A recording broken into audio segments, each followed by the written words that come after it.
지난 금요일은 성 발렌타인스데이였습니다. 이날의 의미는 사랑이 메마른 우리의 삶과 사회 속에 사랑을 되찾고 회복시켜 주자는 데 있는 줄 압니다. 왜냐하면 우리의 삶 속에 사랑은 그만큼 중요한 삶의 요소가 되는 때문입니다. 산다는 것은 결국 사랑한다는 것을 말합니다.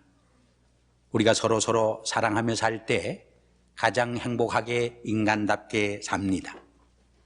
그러나 우리의 삶 속에서 사랑을 잃어버릴 때 가장 비인간화의 삶이 시작됩니다. 시성 괴테는 이렇게 말했습니다. 이 세상에서 가장 훌륭한 것은 우리의 평생을 바칠 수 있는 사업 또는 일을 갖는 것이라고 말했습니다.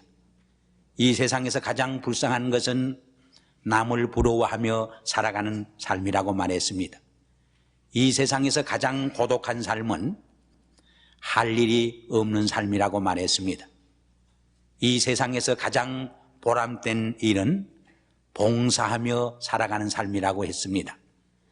그러나 그 봉사는 어느 대가나 보답을 기대하지 않는 봉사해야 한다고 말했습니다. 그리고 한 걸음 더 나아가서 이 세상에서 제일 아름다운 것은 사랑하며 사는 삶에 있다고 말했습니다. 얼마나 우리의 마음속에 귀한 교훈을 일깨워주는 말인지 알 수 없습니다. 우리의 사랑에 있어서도 어떤 대가나 보답을 기대하지 않을 때에 참된 사랑, 순수한 사랑이 되어지는 것입니다. 오늘 우리의 비극은 이러한 참된 사랑, 순수한 사랑을 잃어버렸다는 데 있습니다. 오늘 우리가 살고 있는 이 시대처럼 사랑이라고 하는 말이 남용되고 오용되는 시대도 없었습니다. 사랑이라고 하는 미명 아래 남의 생명을 죽이고 짓밟고 오히려 비인간화의 삶을 저지는 것을 얼마나 많이 볼 수 있습니까? 얼마나 이 사랑이란 말이 천박해졌는지 이제는 사랑에 관한 설교를 들어도 아무런 감동이나 감명이나 새로움을 느낄 수 없게 된 것입니다. 그러나 우리가 분명히 명심하고 이해해야 할 중요한 교훈이 있습니다. 그것은 우리 기독교 복음과 신앙생활은 그래도 이 하나님의 사랑에서 출발되고 시작된다고 하는 점입니다. 세계적인 신학자 칼 바르트에게 어떤 이가 찾아와서 당신이 믿는 기독교 복음을 몇 마디로 요약해서 설명한다고 하면은 무엇이라고 설명할 수 있습니까? 어려운 질문을 던졌습니다. 그는 아주 어렵고 훌륭한 신학적 대답을 기대했던 것입니다. 왜냐하면 원래 교수나 신학자는 쉬운 말도 어렵고 복잡하게 설명하는 사람들이 아닙니까? 저도 가끔은 신학교에서 그렇게 어렵고 복잡하게 가르치니까 말이죠. 그러나 칼바트는 세계적인 신학자였지만은 천진난만한 어린이의 모습으로 돌아가서 얼굴에 미소를 지으면서 어려운 신학적인 용어가 아니라 예수 사랑하심은 거룩하신 말일세, 이 찬송가로 자기가 믿는 기독교 복음의 모든 것을 대답으로 응했던 것입니다. 오늘 제 설교는 이 노래에 다 요약되어 있습니다. 오늘 일부 예배 때 제가 찬송을 불렀더니 어떤 분이 박 목사 독창하는 거 처음 들었는데 음치는 아니다, 그렇게 위로를 해 주었습니다. 사실 기독교 복음에 많은 것이 있습니다만은 우리가 한마디로 요약한다면 예수 사랑하심은 거룩하신 말일세, 그 말씀 속에 다 요약되어 있고 계시되어 있는 것을 우리는 알 수 있습니다. 예수님께서 세상에 오셨을 적에 한 바리새인이 계명 중에 어느 계명이 제일 큽니까? 어려운 질문을 던졌습니다. 예수님께서는 그를 향하여서 내 마음과 목숨과 뜻을 다하여 주 여호와 하나님을 사랑하는 것이 첫째 계명이고 내 이웃을 내 몸처럼 사랑하는 것이 두 번째 계명이라고 요약해 주셨습니다. 한 걸음 더 나가서 내가 너희에게 세 계명을 주노니 서로 사랑하라. 내가 너희를 사랑한 것처럼 너희가 서로 사랑할 적에 비로소 세상 사람들이 너희가 내 제자인 줄 알리라고 새로운 계명을 가르쳐 주셨습니다.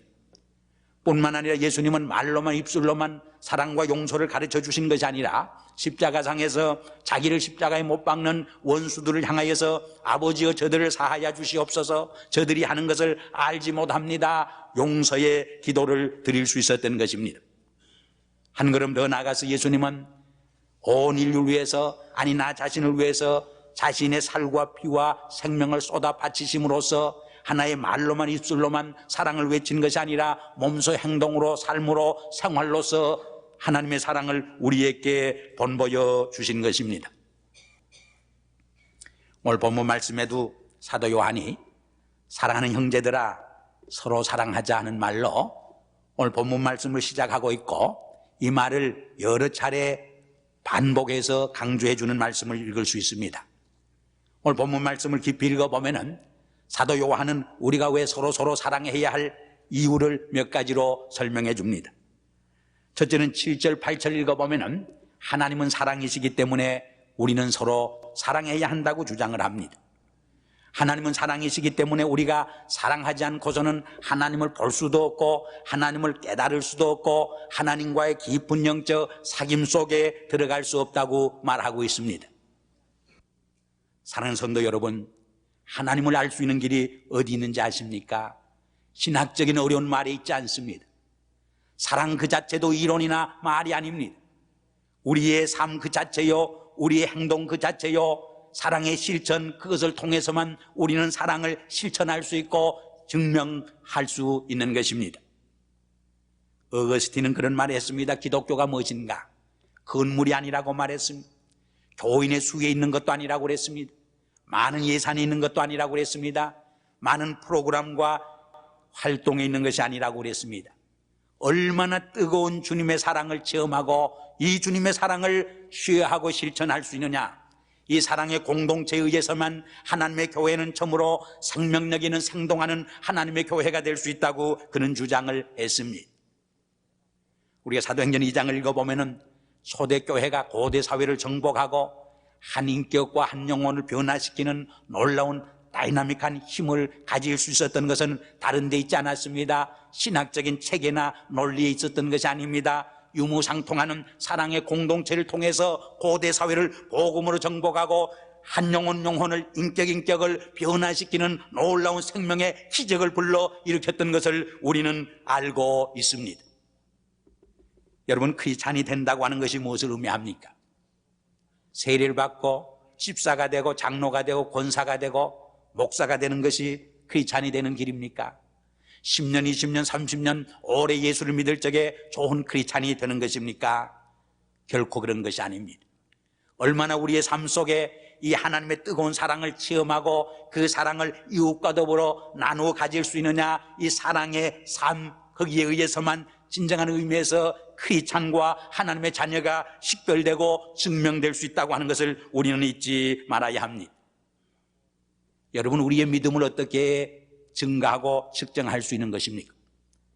결국 믿음을 우리가 눈으로 볼 수 없지만 우리의 사랑의 행동을 통해서, 사랑의 생활을 통해서, 사랑의 열매를 통해서 우리의 믿음을 측정할 수 있는 것입니다. 흔히 예수 그리스도를 믿고 크리스찬이 되는 삶을 예수님처럼 생각하고 예수님처럼 보고 예수님을 닮는 삶이라 그렇게 표현합니다. 이 말을 다른 말로 설명하면 어떻게 표현할 수 있느냐? 예수님과 같은 사랑의 마음을 지니고 예수님처럼 사랑의 눈으로 인생과 역사를 보고 예수님과 같은 사랑의 마음과 행동과 생활을 살아가는 삶이 곧 크리스찬의 삶이라고 말할 수 있습니다. 우리가 창세기에 보면은 인간을 하나님의 형상대로 지으셨다, 그런 말씀이 있어요. 우리 인간이 하나님의 형상을 닮았다는 말이 무엇입니까? 하나님께 사랑의 인격과 사랑의 성품이 있는 것처럼 우리에게 사랑의 인격과 성품이 있다는 말입니다. 그러므로 우리가 이 사랑의 인격과 성품을 따라 인생을 살 적에 가장 인간다운 삶을 살 수 있고 하나님이 원래 인간을 만들어주신 목적을 따라서 가장 거룩한 성숙한 인격의 삶을 살아갈 수 있게 되는 것입니다. 그러나 이 사랑을 저버리고 미움 속에 살아갈 적에 우리는 가장 비인격적이고 비인간적인 삶을 살아갈 수밖에 없는 비참한 생활로 전락할 수밖에 없다고 하는 것입니다. 다시 말해서 우리가 이 사랑 안에 살 때에 우리는 하나님의 명령을 순종하게 되고 하나님의 뜻을 실현하게 되고 우리 인간의 삶 속에 가장 기쁘고 즐겁고 행복한 삶이 실현되는 것이고 우리 인간의 삶 속에 가장 창조적이고 가장 능력 있는 삶이 주어지게 되는 것입니다. 우리가 역사를 보고 주변을 살펴볼 적에 모든 위대한 사건은 이 사랑의 동기에 근거해서 생성되었고 이루어진 것을 쉽게 발견할 수 있는 것입니다. 한 걸음 더 나가서 우리가 서로 사랑하고 사랑을 받을 적에 거기에 생명이 살아나는 생명의 기적이 일어납니다. 그러나 우리가 사랑을 잃어버리게 될 적에 거기에 영혼이 죽어가고 생명이 파괴되고 거기에 무서운 지옥의 삶이 시작되는 것을 우리는 체험할 수 있는 것입니다. 오늘 본문에 보면은 7절 8절에 우리가 사랑하게 될 적에 하나님께 속하고 우리가 사랑을 하지 못하게 될 적에 하나님께 속하지 못한다는 말씀이 있는데 그 말이 구체적으로 무슨 말입니까? 우리 기독교에서는 하나님과 좋은 관계, 올바른 관계를 맺을 적에 그것이 생명력 있는 삶이고 곧 새로운 삶, 영생의 삶이라고 설명해 줍니다. 그것이 곧 구원받은 새 삶이라고 설명해 줍니다. 그러나 하나님께로부터 떨어질 적에 단절될 때 그것이 영적으로 죽은 삶이라고 우리에게 설명해 주는 것입니다. 그러므로 요한일서 3장 14절에 보면은 우리가 형제를 사랑하게 될 적에 사망에서 생명으로 옮겼느니라 했습니다. 그러나 사랑하지 못하고 미워하게 될 적에 우리는 사망에 거하느니라 했습니다. 우리가 남을 미워하게 될 적에 살인을 하게 되는 것이고 우리 속에 영생이 거하지 못한다고 우리에게 설명해 주고 있습니다. 이 점에서 우리가 사랑하고 살 때에 가장 창조적인 인생을 삽니다. 그러나 사랑하지 못하고 살 적에 우리는 가장 파괴적인 인생을 살 수밖에 없는 것입니다. 그래서 사도 바울도 갈라디아서 5장에서 뭐라고 말합니까? 사랑으로 서로 종로를 하라. 그러면서 하는 말이 서로 물고 먹으면 피차 멸망할까 조심하라. 이것은 우리의 가정의 삶이나 직장의 삶이나 우리 교회 삶에서나 우리의 사회생활에서 우리는 절실히 체험하며 살아가는 귀한 하나님의 교훈이요 바울을 통해서 하나님이 우리에게 주신 진리가 아닐 수 없습니다. 다음으로 오늘 9절 10절에 보면은 우리는 독생자 예수 그리스도를 통해서 이 놀라운 하나님의 사랑을 체험했고 그 하나님의 사랑 속에서 새 생명을 얻었기 때문에 우린 서로 사랑하며 살아가야 할 책임과 의무가 있다고 설명을 해줍니다. 좀 더 구체적으로 설명하면 우린 죄로 하나님의 심판과 저주 아래 있고 영원한 사망에 처할 수밖에 없는 운명적인 존재였습니다. 그런데 하나님께서는 독생자 예수 그리스도를 화목제물로 속죄제물로 보내시어서 십자가상에서 화목제물 속죄제물이 되게 하심으로 우리를 사망에서 생명으로 옮겨주셨습니다. 우리의 죄를 용서하시고 사하시고 우리에게 새로운 영원한 하늘의 생명을 하나님의 생명을 우리에게 부여해 주신 것입니다. 사실 이 예수님의 화목제물이나 십자가의 죽음을 바로 이해하기 위해서는 구약의 제사 제도를 바로 이해할 때에 잘 깨달을 수 있습니다. 구약시대는 죄를 범하면 자기의 생명을 대신해서 짐승을 사서 그 짐승의 생명을 끊어 피를 제단에 뿌림으로써 자기 대신에 그 희생의 제물이 되게 함으로 용서를 받았던 것입니다. 그런데 예수 그리스도께서 우리의 죽음을 대신해서 자신의 생명의 제물이 되심으로 속죄의 제물이 되시고 화목의 제물이 되심으로 우리를 죄에서 용서하시고 하나님의 새 생명 속에 참여할 수 있도록 놀라운 사랑을 베풀어 주시게 되는 것입니다. 이 점에서 우리 크리스찬의 사랑은 내가 먼저 하나님을 사랑하는 것이 아니라 하나님이 나를 먼저 사랑한 이 사랑에 근거하고 이 사랑에서 출발하는 것을 우리는 알 수 있습니다. 이러한 사랑을 사도 바울은 로마서 5장 6절 이하에서 뭐라고 설명해 줍니까? 하나님의 사랑은 우리가 연약할 때도 우리를 사랑해 주시고 우리가 원수 되었을 때도 우리를 사랑해 주시고 우리가 죄인 되었을 때도 우리를 사랑해 주시는 아가페 사랑이요 무조건적인 사랑이요 희생적인 사랑이라고 설명을 해 줍니다. 그러나 우리 인간의 사랑은 어떻습니까? 건강하다가 병들면 떠나가는 야속한 사랑입니다. 성공할 때는 사랑하다가 실패하면 배신하는 것이 인간의 사랑입니다. 우리가 출세하고 박수갈채를 받을 때는 사랑하다가 우리가 감옥에 가고 비참하게 병들 때는 우리를 떠나가고 배신하는 것이 인간의 야속한 사랑이 아닐 수 없습니다. 사랑하는 성도 여러분, 나의 마음을 괴롭히고 나에게 상처 주고 나를 배신한 원수가 있습니까? 친구가 있습니까? 적어도 우리의 신앙생활에서 이러한 사람에 대한 용서를 나눠 가질 수 있는 체험을 할 적에 주님이 나를 위해서 용서해 준 그 용서를 체험하고 그 용서와 사랑 속에서 내 형제를 용서할 수 있을 적에 비로소 우리는 참다운 신앙의 체험을 할 수 있게 된다는 사실입니다. 그래서 11절 이하에 보면은 사도 요한은 이렇게 고백을 합니다. 사랑하는 자들아, 하나님이 이같이 우리를 사랑하셨은즉 우리도 서로 사랑하는 것이 마땅하도다. 어느 때는 하나님을 본 사람이 없으되 만일 우리가 서로 사랑하면 하나님이 우리 안에 거하시고 그의 사랑이 우리 안에 온전히 이루어지느니라. 얼마나 귀한 말씀입니다. 우린 모두 하나님의 사랑에 빚진 자들입니다. 이 사랑에 감격하고 감사해서 나에게 적은 실수와 죄를 저지른 친구와 이웃을 용서할 수 있을 적에 비로소 우리는 하나님의 사랑에 동참하는 자가 되고 하나님의 사랑에 동참함으로 하나님의 생명과 하나님의 사랑에 거하는 진정한 의미에서 신앙인이 될 수 있다고 하는 사실입니다.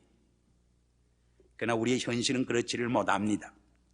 예수님의 비유 중에 10,000달란트 빚을 진 사람이 탕감을 받고 나오다가 자기에게 100데나리온 빚진 사람을 붙들고 멱살 잡고 욕설을 퍼부면서 야단을 쳤다는 이야기가 나옵니다. 우리는 그 이야기를 들을 때마다 세상이 그렇게 잔인하고 무정한 친구가 어디 있느냐고 규탄할 때가 있습니다. 정죄할 때가 있습니다. 그러나 사실은 냉철히 생각해 보면 바로 그 사람이 나 자신이라는 것을 깨닫게 될 적에 얼마나 우리가 부끄러움을 당하게 되는지 알 수 없습니다. 사도 요한은 말합니다. 누가 이 세상 재물을 가지고 형제의 궁핍함을 보고도 도와줄 마음을 막으면은 하나님의 사랑이 어찌 그 속에 거할까 보냐. 자녀들아, 우리가 말과 입술로만 혀로만 사랑하지 말고 진실과 행함으로 사랑하자고 외칩니다. 사도 바울도 에베소서 4장 32절에서 서로 인자하며 불쌍히 여기며 서로 용서하기를 하나님의 그리스도 안에서 우리를 용서한 것처럼 용서하라고 말합니다. 하나님이 그리스도 안에서 나를 용서한 것처럼 이웃에 대해서, 형제에 대해서, 나에게 손해를 끼친 사람에게 대해서 용서할 적에 우리는 하나님의 사랑에 거하게 되고 하나님의 사랑이 우리 안에 거하게 되는 놀라운 사랑의 체험을 할 수 있게 된다는 말입니다. 여기 거한다는 말은 머문다, 거주한다는 뜻인데 우리의 신앙의 뿌리를, 우리의 영적 뿌리를 예수 그리스도 안에 깊이 내려서 그의 생명이 나의 인격 전체에 넘치게 되는 삶을 말합니다. 그래서 나의 생각과 나의 말과 나의 행동과 생활이 예수 그리스도의 인격을 닮아서 나를 바라보는 세상 사람들이 나의 얼굴에서 그리스도의 그림자를 바라볼 수 있게 되고 나의 언어 생활과 행동과 나의 가정 생활과 나의 교회 생활과 나의 직장 생활을 통해서 예수 그리스도를 만나는 체험을 불러일으키는 삶을 의미하는 것입니다. 그때 비로소 그가 내 안에, 내가 그 안에 있는 그리스도와 진정한 의미에서 한 몸을 이루는 크리스찬의 삶을 이룰 수 있게 된다는 사실입니다. 이제 결론적으로 사도 요한은 17절에서 이렇게 말합니다. 이로써 사랑이 우리에게 온전히 이룬 것은 우리로 심판날에 담대함을 가지게 하려 함이니.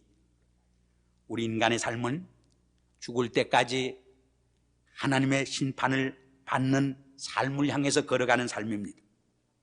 우리가 사랑 안에 거할 적에 사탄의 정죄로부터, 율법의 정죄로부터, 죄와 사망의 정죄로부터 자유함을 얻게 됩니다. 그러므로 우리는 하나님 앞에 담대히 나갈 수 있게 됩니다. 하나님 앞에 담대히 설 수 있는 자유함과 용기를 지니게 됩니다. 그러나 우리가 사랑하지 못하고 분노하고 미워하게 될 적에 우리는 이 사탄과 율법의 정죄 아래 있게 됩니다. 죄와 사망의 심판 아래 있게 된다는 말입니다. 여러분, 천국과 지옥의 차이가 뭡니까? 쉽게 말해서 사랑 속에 거하게 될 때 그것이 곧 천국의 삶입니다. 왜냐하면 어둠에서 생명으로, 죽음에서 생명으로, 어둠에서 빛으로 옮겨진 삶이기 때문입니다. 여러분, 지옥 생활이 어떤 생활입니까? 사랑을 저버린 미움 속에 거하는 삶입니다. 그것은 빛이 아닌 어둠 속에 사는 삶이기 때문에, 그것은 생명이 아닌 죽음 속에, 사망 속에 포로로 살아가는 삶이기 때문입니다.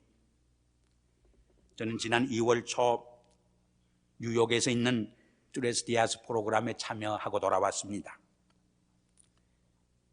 그 프로그램은 한마디로 말해서 3일 동안 많은 거기 참여자들로 하여금 정말 3일 동안 그리스도의 사랑을, 하나님의 사랑을 몽땅 흠뻑 체험하게 하는 프로그램입니다. 그리고 그 3일 동안 공동체 안에서 체험한 크리스찬의 사랑을 세상으로 이어지는 제4의 삶으로 이어지게 하는 프로그램이라고 말할 수 있습니다. 저는 거기에 참여하면서 나의 삶을 다시 한번 점검해 볼 수 있는 기회를 가졌습니다.